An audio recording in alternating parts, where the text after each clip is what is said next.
Is there grace enough for Cain after he murders his brother? Hello, I'm Stuart Baskin, pastor of First Presbyterian Church of Tyler, Texas. And this is your daily devotional for Tuesday, November 4th, 2025. The story of Cain and Abel is our story.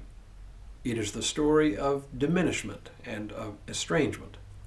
It is the story of God's justice done for the victims of injustice. And it is the story of unexpected grace.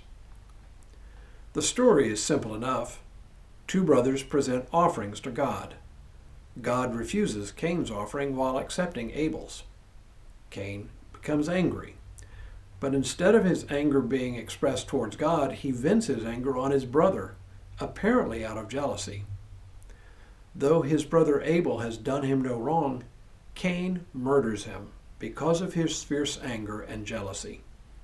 To make matters worse, he lies when God asks him where Abel is, saying, "I do not know." And then he asks the rhetorical question, "Am I my brother's keeper?"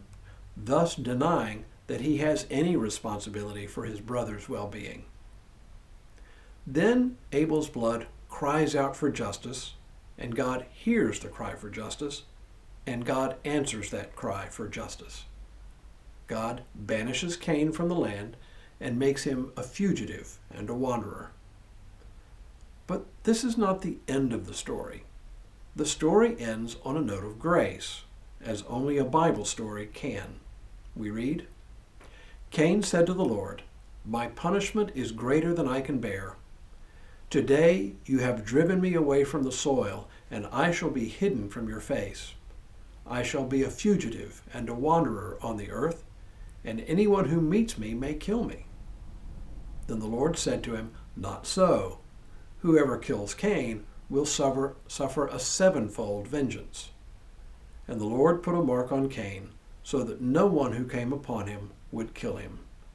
Then Cain went away from the presence of the Lord and settled in the land of Nod, east of Eden."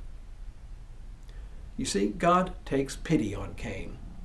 Instead of casting him out to be victimized, which in our book would simply be a case of Cain getting his just reward, God marks him so that no one will kill him.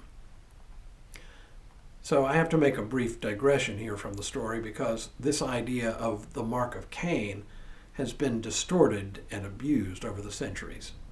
For example, in the 19th century, some Southern white Christians argued that the mark of Cain was the mark of dark skin color, and that black people were the literal descendants of Cain.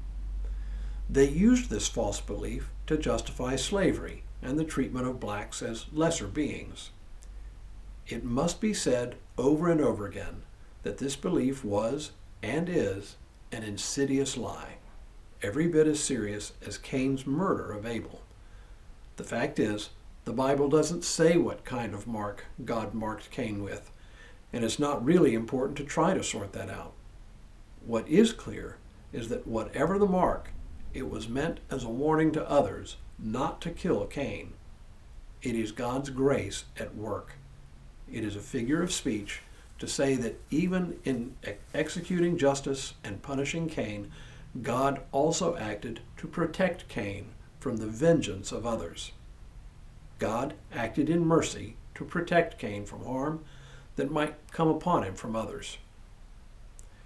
In our time, this really is instructive. Over the last several decades, there has been a movement, well-intentioned, called the victims' rights movement. The idea is good. It's to advocate for the rights of the victims of crime or their families in the legal process.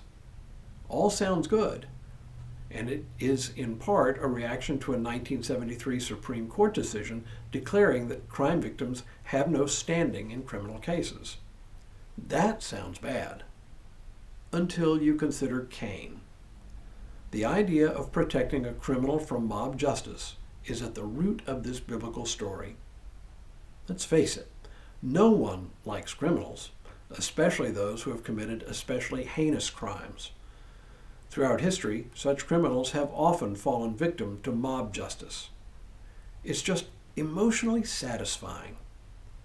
But the mark of Cain should remind us that retribution is not so much what criminal justice is about, at least not retribution meted out by crime victims or their families. If there is retribution in the form of punishment, it belongs to the state. Because, as the story of Cain and Abel suggests, vengeance ultimately belongs only to God.